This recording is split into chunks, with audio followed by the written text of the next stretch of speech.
Today we are joined by Olympic champion Emma Twigg, who after 4 huge Olympic campaigns was able to stand on top of the podium in Tokyo.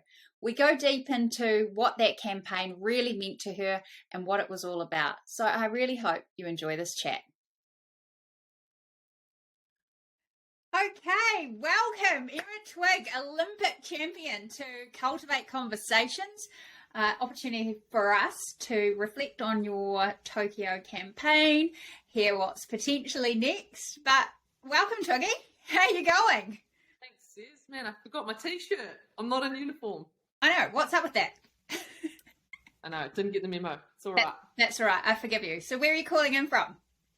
The mighty Waikato, Cambridge home. So yeah, we're back home and enjoying the quiet life. Hey, well, your life for the last few months, I guess, been a bit of a whirlwind since you've got back. But I'm keen today to just go back, rewind the clock back to when you left New Zealand. You know, a few months ago, 3 months now since you've competed. What was it like when you left Auckland Airport, walking in that, you know, what looks like now just such a dead space, to head off to Tokyo? Yeah, it was pretty surreal. We obviously there was a big build up to leaving, so we were definitely excited to be going. But what really struck me was actually, first of all, Auckland Airport was dead, but Singapore Airport, where, you know, we go there every year on our way to Europe, and it's normally just a hustle bustle. You know, shops are open, people everywhere, and we were greeted by people in PPE and a few people wandering around, and it was just, you know, we felt like we were the only ones in the airport. So very strange times, and hopefully something we won't have to experience in the future. Yeah, fingers crossed, eh? And so you arrive in Japan and you've returned to rowing after retiring in 2016. What were you feeling going into your arrival into your pre-training camp? I was actually really excited to be leaving and to be heading over to the pre-camp. We'd been in New Zealand for 18 months or so with the postponement of the games without travel. It had been a cold winter, so we were looking forward to getting over to some heat. And I felt like at that point we'd done everything that we needed to do in New Zealand. We'd had some really intense, hard sessions on the water that were preparing us for Tokyo, and that kind of final 10 days is very much a bit of a finishing camp. So I was pumped to leave. I had some great messages from my team around me that I read on the way over there, and I think everything to me just seemed like it was fitting into place, really. And when you talk about some of those intense training sessions, just for anyone out there, you know, what's the example of probably the hardest day for you, training-wise, leading up to Tokyo? Is there one that stands out? Yeah, the one that stands out, so we have key sessions in a week, generally that is surrounded by kind of just volume, just kilometres, you know, in a low heart rate zone, but just necessary for our endurance. But as we get closer and closer to a competition, a lot of it becomes more intense, and sessions are designed to basically put you in the pain cave and have your body deal with what you're going to experience in a 2K race, or even more than what we're going to experience in a 2K race. So we had one session that was 10 1,000 metre pieces, so a lot of work, and with very little rest in between. So you're essentially racing half of a race, having 2 minutes off, and then going again and again, doing that 10 times on a race pace. And it's just one of those sessions where you just know it's going to hurt. You have to embrace it, but you just have to trust that that's going to set you up for 2 or 3 weeks down the track when you're out there racing over 2K and you're at the 1,000 metre mark and you're thinking, this is okay because I can do this plus 9 more. Bring it on. Yeah, that's the beauty of the way that our program is designed. So when you talk about the pain cave, when you're in the pain cave, can you get out of it? Or do you just have to find your way into the darkness and hope that someone will help you out? Our sport is brutal like that, and it's one of these things that right now I can hop in a boat and go for a paddle, but the thought of actually hurting myself and doing that and doing, your 500s and your thousands and all that race stuff, it's something that you very much build up to in a season. And I think you get better and better at being in that pain cave. And that's exactly what we're training for, is just training your body to know what it feels like and to be okay with that and to keep trying to push even more and more while you're there. So it's a pretty unique experience, really. And when I talk about that, I think, why do I do it? That's sick, eh? Brilliant. Well, you signed up for more of the Pain Cave, actually. You had enough, and then you thought, hey, I'm going to get back in that Pain Cave. I've got unfinished business. What were the main reasons why you decided to commit to this program? I think it was a realization that, so when I was at the Winter Olympics and working on it, I experienced a very different side of the Olympic Games, and it made me realize that being an athlete and representing New Zealand and having the opportunity to be a competitor at an Olympic Games is something pretty special and unique. And we can see it even in the public when there's a build up to a games, everyone's inspired and engaged in it, and it means so much. And that's a really unique thing to be part of. So I was thinking to myself, well, I still love training, and I still think my body is in great shape, and I haven't achieved what I wanted to achieve and what I knew that I could achieve. And why not give it, one last shot? I think people kind of were scratching their heads, some people, and thinking, why is she going again? But there were so many people at that time that just jumped on board and believed as much as I did, which solidified things for me.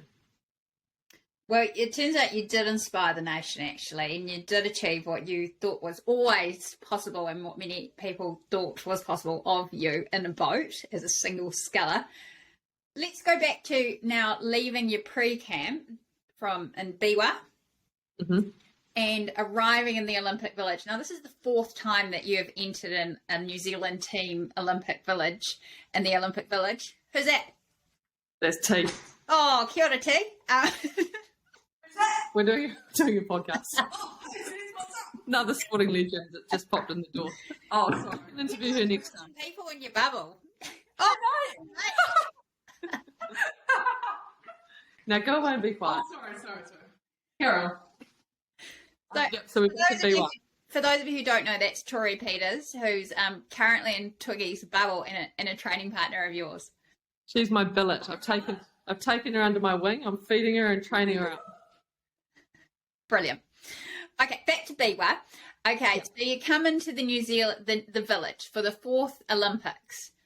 Mm-hmm. Is it as meaningful as the first, or what's it like? What's going through your head as you get welcomed in through the Potangata haka?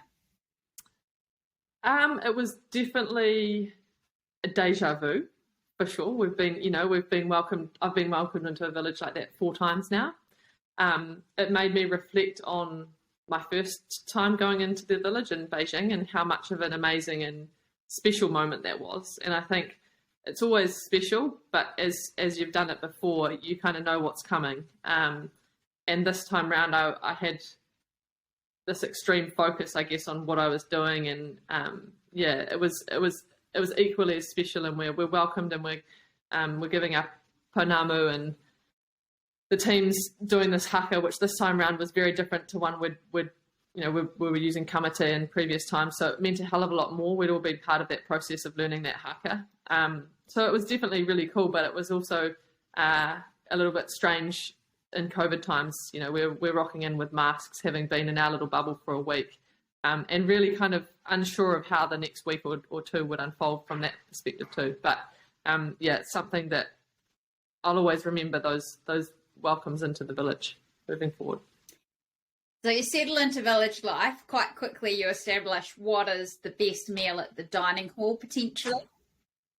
Yep, definitely did. I'm a rower, so I established that fairly early days. What was it? Oh, I love the gyozas that they had there. Yeah, it was the Japanese section was on point, and there would always be a big line for that. So you'd want to time your run into the food hall to get there early, so there wasn't a line. Right. So you start the regatta, and was it a feeling of relief to finally get underway? Definitely was. The first race, I think my heat and my semi-final were my 2 most nerve-wracking races, because it was the unknown. We hadn't competed internationally for such a long time. I felt like I was in great shape. I knew I was in great shape based on, some of the things that I was doing earlier against our women's pair, who were our benchmark. And, if someone had said to me, who's going to win a gold medal at the Olympics, it would have been the women. I would have said the women's pair. So I felt confident from that perspective. But yeah, it was definitely a relief to get that first race away, and it took a lot of pressure off my shoulders, I think, and allowed me to just settle into the week. So you did know you were on track for, you were in great shape, like you say. Was there some other moments potentially where you saw other competitors on the course and you thought, I might just give it a nudge to see how I'm going against old mate? Yeah, I feel like you've got a bit of inside info here, Says. Okay.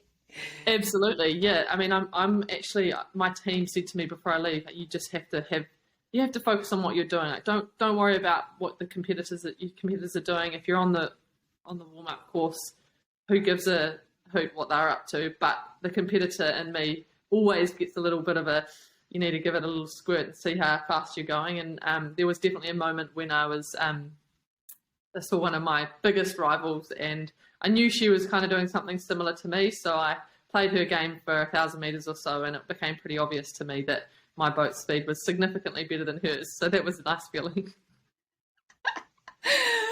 Brilliant. So your semi-final was just so dominant. How did you feel going off the water, and at that point, where is your mind at?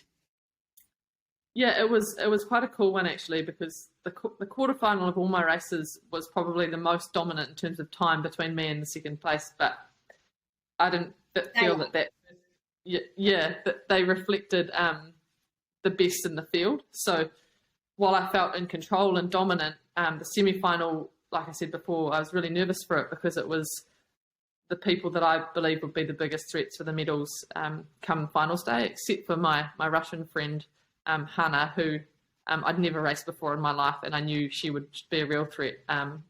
So to go out and win the semi confidently, and also knowing that I had a little bit more in the tank, that I hadn't really exerted my full self, it gave me a lot of confidence. And also there was girls in that race that behind me were fighting it out and just missed out on making the final. The reigning world champion was knocked out, and another couple of scullers who I thought were really talented and on their day could be fighting for medals. So it gave me a really big confidence boost, actually.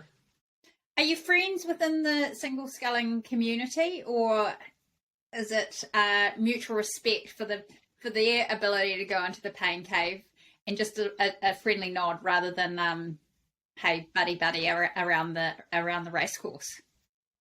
No, definitely we're friends. We have a lot of respect for each other. So I actually took some advice from, again, people around me, and made sure that I was exuding confidence during that week, and I made a real effort to say hello to all of the girls and I guess engage with them, because I guess one thing I've learnt having gone away and come back, that it's actually equally as important to be remembered as a nice person, and rather than a fierce competitor. So I made that my mission in Tokyo, and I think I guess it just gives them the respect that they deserve, but I also know my capabilities and knew what I was capable of in that week. So it's the night before the Olympic final. Are you having the gyoza? Yeah, 100%. I think I even had pizza or fries or something the night before. It was all about the carbs. During that week, it's you're nervous and there's all sorts going on, so you're just trying to eat food that you just want to eat, really. And yeah, I was pumped. I was, funnily enough, really excited for the next day. Whereas I think in previous Olympic experiences, I've built it up to be quite a big deal at this Olympic final, and so excited that actually the night before my final, I got bugger all sleep. But it wasn't through nerves; it was just this processing in my mind of what tomorrow was going to involve and how excited I was to get out there and to race that race. Were you worried about the sleep, or you just thought, hey, so it's all good? No, I wasn't worried. But again, my team had drilled into me that you can survive off bugger all sleep, and you don't need sleep to perform. you need to sleep over, the weeks and weeks before that so that you can do the training to then be in a position to perform. So, the night it took forever for it to pass, so it probably wasn't the best. And I could, the number of times that I was thinking to myself, just take some deep breaths and, focus on something else. But yeah, there was no stopping it. Okay, so when you wake up, because you hopefully did get some sleep, how long before the race are you at the venue at Sea Forest Waterway, and talk us through your routine going into getting onto the start line? Yeah, so we have everything drilled down to literally to the minute, really, and we practice all of this at our World Cups and Winter Series regattas in New Zealand, and it's all based around the time of the race, obviously. And in Tokyo, it was a little bit different because we were taking into account the extreme heat. So we did a lot of pre-cooling before we actually even left the village. And then we'd normally in a normal race day do a pre-row on the course. You'd go down to the course, you'd row, and then you'd go back to the village and rest up and then come back down for a race. But the time between my race in the morning, which is unusual for a rowing event to be 9:30, 10 o'clock in the morning, meant that we pre-cooled at the village, did my erg in my little room at the village, and then was on a bus down to the venue an hour and a half-ish before I was starting my warm-up. So everything was really compact and really refined to an absolute T, and it just meant that I woke up and I knew exactly where I was meant to be and what I was meant to be doing, and that was almost part of the enjoyment of the day, is like getting yourself in that zone and ready to race. And the gun goes, well, the hooter? We haven't done it, obviously, athletics, but... It's traffic lights with a hooter. So you go from red to green. You always should look at the lights and not listen to the sound, because sound comes out the light. Great top tip there. Yeah. Okay, so what's Mike's final words to you? Mike Rogers, your coach. You've been through a lot together. What does he say? Don't hear it. So Mike is a very chill guy. Just spoke about the technical thing. He'd always ask me before any kind of training session, okay, so what are we working on today? What are your 3 points? So that was kind of what we went through in the boat bay, and then walked down to the water, put the boat on the water, and he said, go and enjoy it. And I said to him, yeah, let's go and show these who can perform under pressure. Because was that the hooter go off? Yeah, that was the hooter. It was a little comment that had been made to me a couple of months prior that really stuck with me, and I just felt like I needed to go and do business. Were you nervous? No, funnily enough, I think the nerves, there's a period of nerves when you're just getting on the water, but as you go through your routine and race warm up, that dissipates. I think I'm a little bit unusual in that sense. I think people can get really, really nervous, and yet, yes, there's an element of being anxious for a start, but if you're just going through your routines and you're in your rhythm, and this time also I had this real quiet confidence, I guess, in what I was about to do, and knew that if I executed my race, that it would be me with the target on my back. And actually, I'd had a couple of calls with Mahe during the week, and he really reiterated that to me the whole way through, that people would be looking at me based on what had happened in the earlier rounds, and I just needed to keep doing what I was doing. So it was a bit of a sense of calm, really. And so the green light goes off. Yeah. Hooter. Yeah, the bloody traffic light system. The traffic. Oh gosh, we can't get away from it. My goodness. Was this your idea? We got the green light. If only. Okay, so you're away. You're into your work. What are you thinking at the 1,000-meter mark, and what are you thinking at the 1,500? So there's only probably like 2 or 3 memories that I have from the race at certain times, and I remember the first one coming after the start. So I went through my start sequence and was probably 400 metres-ish into the race, and I knew at that point that would be the closest anyone was going to be to me, because I knew that there was some girls that started really fast but wouldn't be able to maintain that. And I remember looking down at my speed coach and seeing we were on a world record split, and knowing that was you had that in the quote. Yeah, so I had my little speed coach that gives me my splits. So I was looking down and I see a 1:47 and I'm thinking, okay, world record pace. If we're on a world record pace, we can't go more, we can't go much lower than this because the world record hasn't been broken in many, many years. And there's a risk that if you're doing world record pace at 500, you won't be doing it at the 2,000 metre mark, and that could get quite ugly. So I was definitely in control and feeling good, but also knowing my speed was great, and also looking left and right and thinking, well, I'm already ahead. I didn't actually expect to be ahead at this point. So that was my first memory. And then I remember going through the kind of under the bridge and on the course, and just thinking that I was feeling strong and in control, and I needed to not be going up any kind of gears at this point because it was a long race, but I was still moving away. And then I remember also then coming through the 1,500 metre mark, or just before that probably, and knowing that the Russian sculler had been moving through the field, and that would be her time that she was going to move, but also having this knowledge in my brain that I hadn't put it into fifth gear, and I had 500 metres to go, and I knew that if she had to catch up, 3 or 4 seconds, that would take a lot of her energy, and then to pass me would be even more of a feat. So from that point, it was very much just, make it clean, make sure that I was doing things well, so that there was no reason for me to cross the line first, other than to cross the line first. I remember watching the race, and I was working on the TVNZ broadcast. I was in the production office at the time. I couldn't watch the first K. I was too nervous.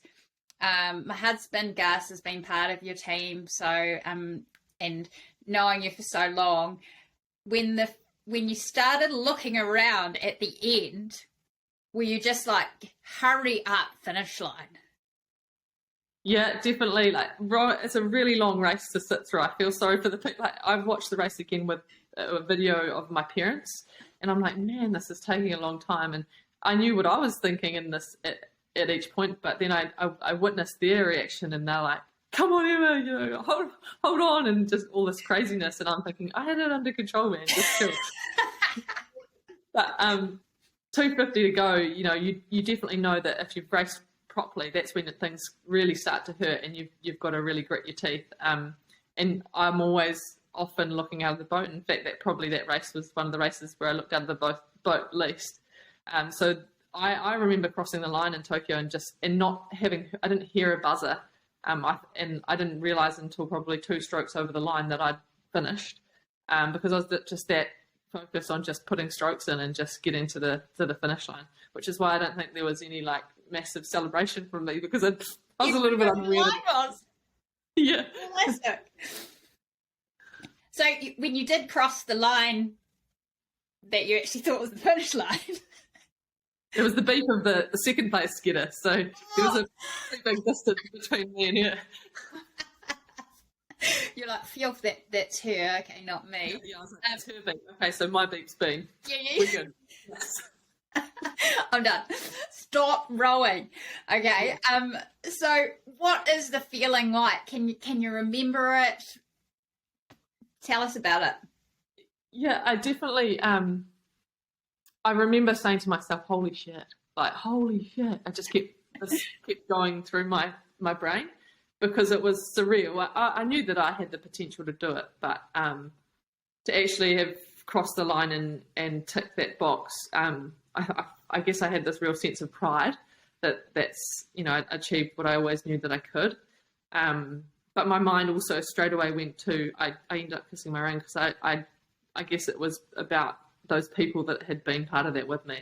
And yes, that was Charlotte, but it was also just Gus and Quinny and Mike and all of these people that without them I just wouldn't have been in the position that I was. So lots going on in the brain, but underlying it all was like a real sense of pride, I think.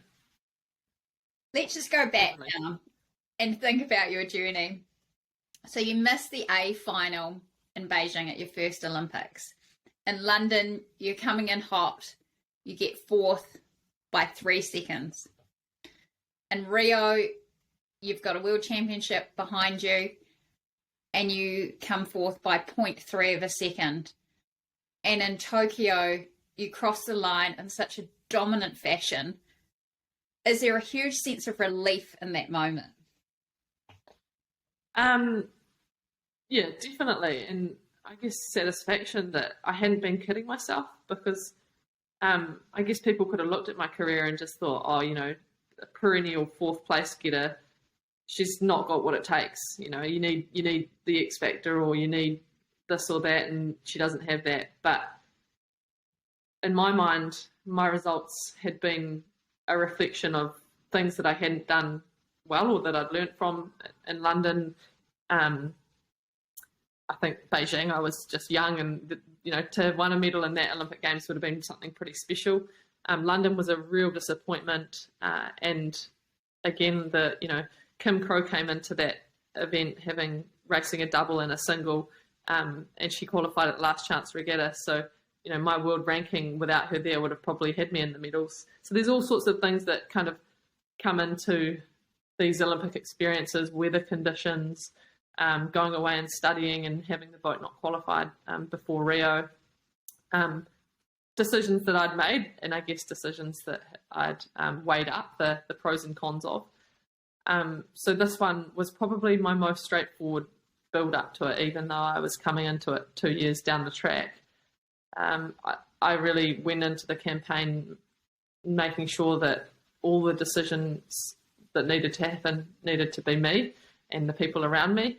And that's, I think, really what contributed to the success of what I was doing, because ultimately it was just me being able to express what I always knew I was capable of, without any kind of hiccups along the way. Although there were moments of questioning, and a lot of that, I think, was surrounding my previous experiences and the doubts that they'd created in my mind.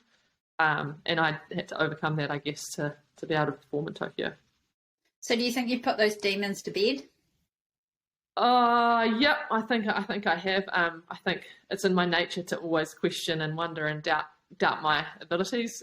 But the beauty of the people around me this time around was that they were there to help me combat that. And I think if I hadn't been quite as honest with them and what I was thinking, and actually them being honest with me about what they saw as my main hurdle, like I'll never forget Gus saying to me, as soon as I returned, who are you using for sight? I think we need to get you to see someone that you connect with, and you need to address the scar tissue that you've got from these previous Olympic campaigns. So these kind of moments where people have highlighted and been brutally honest about what they believed was holding me back, and then me also acknowledging that was the case and doing something about it, was probably part of the reason for the success in the end. And so you have this magnificent moment that you've dreamed about for so long, and then the eights just come in, the men's, the women's. What was that like to be part of a really special day for New Zealand rowing? A lot of your friends winning medals, but also for New Zealand.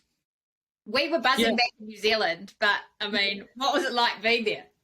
It was really amazing, and actually, after my interview, they were like, what do you think about the eights? And after the men's repechage, I kind of thought to myself, like, they're on for a silver medal, I think, at least. And if they have a great one, then they could win it. And so I said to them, look, I think it's going to be a pretty special hour. I really expected that our women's eight would be at least gold or silver as well. So to be able to sit down and sit and watch from the podium as these epic eights made their way down the course was pretty unforgettable. I got a really wet bum. But it was a moment in time, or moment in our New Zealand sporting history, to have medal after medal after medal within an hour, and then to experience that as a team was amazing. Like, I'm walking with Bondi, and he's in a little bit of disbelief. I think he said to me, before we got on the water, I said to the boys, did Twiggy win? And they said, yep. And he goes, okay, well, that's okay now. It doesn't matter what we do. So, I kind of feel like maybe that gave him some kind of, eased his mind a bit and allowed him to just go out there with the boys and do what they knew that they could do without any kind of pressure.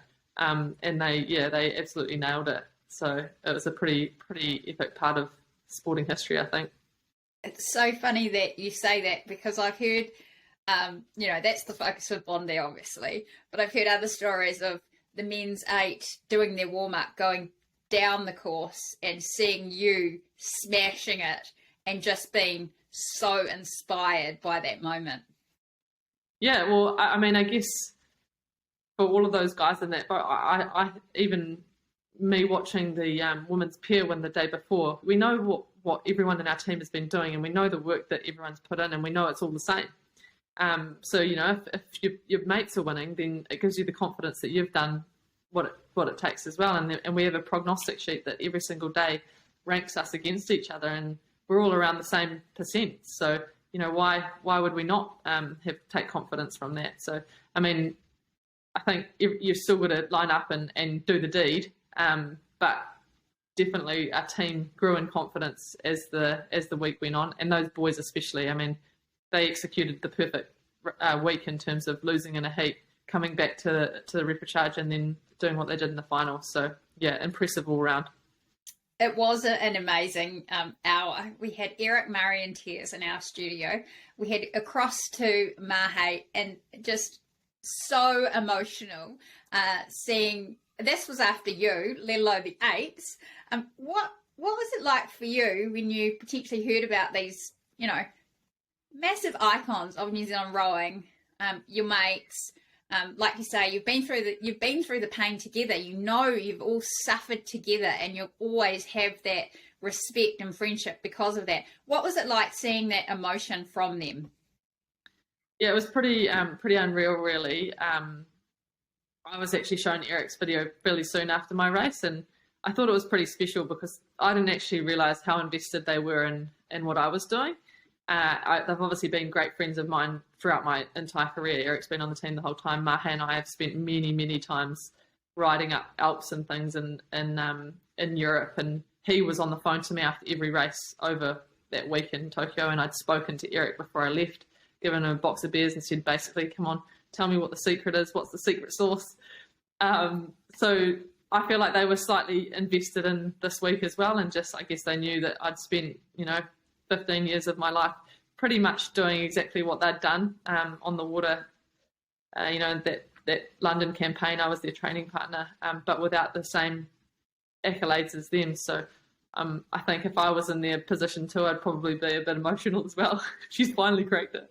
Well, you were emotional, Twiggy. You were emotional, which was great. Great to see. Unfortunately, there was a mask. It was probably covering up a bit of a blubbering Twiggy, really. Talk us through those next few days before you come back to New Zealand. Is it a whirlwind? I'm just sitting down because my battery's going to run out, but let me just reposition. It was a whirlwind, and it wasn't, because we were in MIQ. Obviously, we hit the ground and were straight into lockdown in the days after MIQ as well. So I was, on the phone with Kelly most days trying to arrange various visits, school visits and talks and things like that. And then all of a sudden it was all off. So it was a bit surreal, and it's still, even to this point, it has been a little bit like that. But at the same time, it's given me a lot of time to reflect and to hang out with Shah and friends and family and not be too flat out. So I think either way would have been pretty awesome. And I think, again, I have ultimately achieved what I wanted to, so it doesn't really matter what comes with that. What's your biggest reflection from the campaign? 100% that nothing can be achieved by yourself, that you're only as good as the people you've got around you. And I think you need to really be open to learning from people that know more than you, and constantly striving to make yourself better, but using all the resources that you have around you in order to do that. So yeah, I'm just so thankful for the team and the people that I've had access to. And it's not just, the professionals, it's even, people like Kelly who have relieved some stress from from my shoulders at certain times that have enabled me to perform as I did in Tokyo. And there'll be so many people that don't actually realise that they've contributed, but they have in some way or other. It takes a village, doesn't it? Oh, totally. Yeah. And positivity is a big one too, making sure that the people that you have around you are building you up rather than cutting you down. Because you want to burn that forest down, don't you? Yeah. Okay, so if you could change anything about the campaign, would you?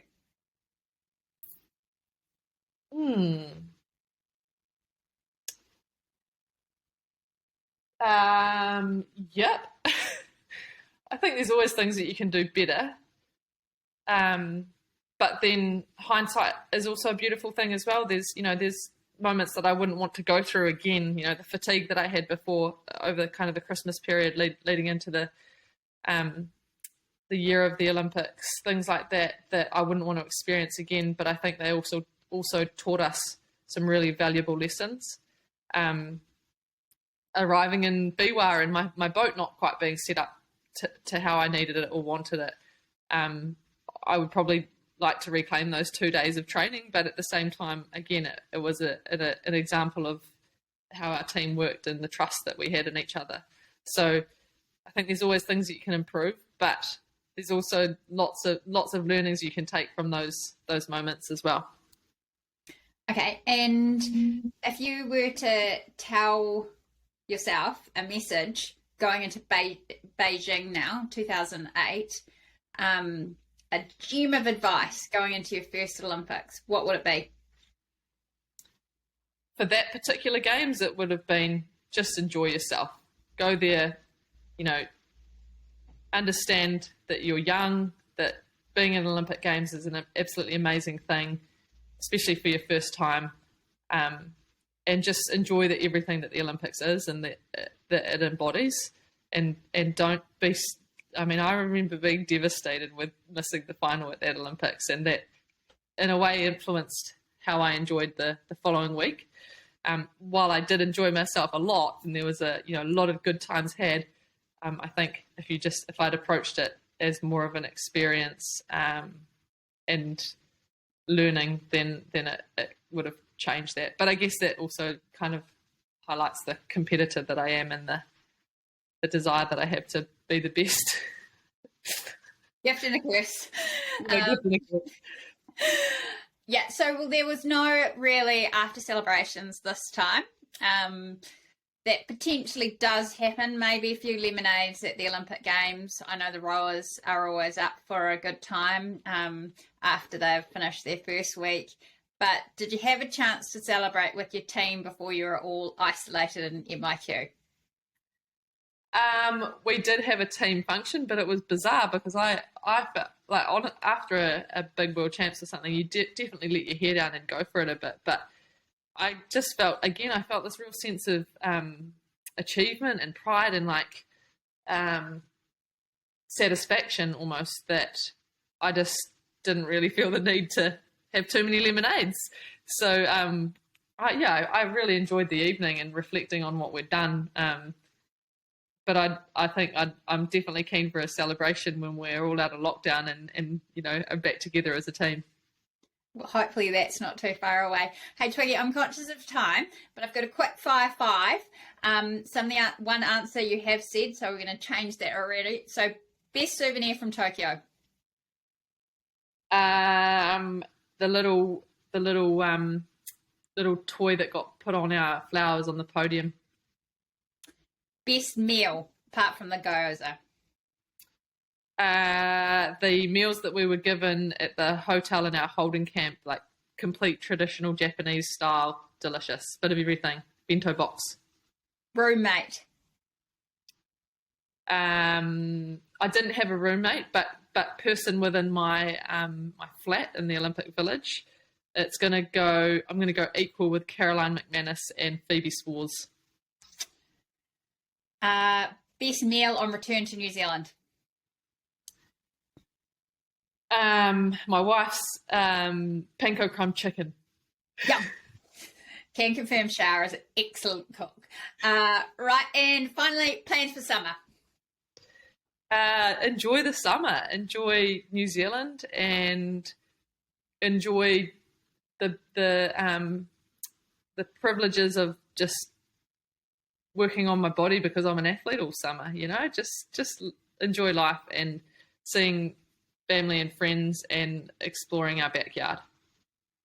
Well, it has been a treat to relive the Tokyo experience with you. I'll finally just say that as you crossed the finish line and I had tears in my eyes and had done all my makeup for the day, had to go back up to the makeup room, and my boss was like, I thought you were tough. You're disgusting. But what a privilege it's been to hear parts of your journey, Twiggy, and I'm so glad you came back, and I hope you are too. Yeah, definitely. Thanks, Sis. Good luck for the summer.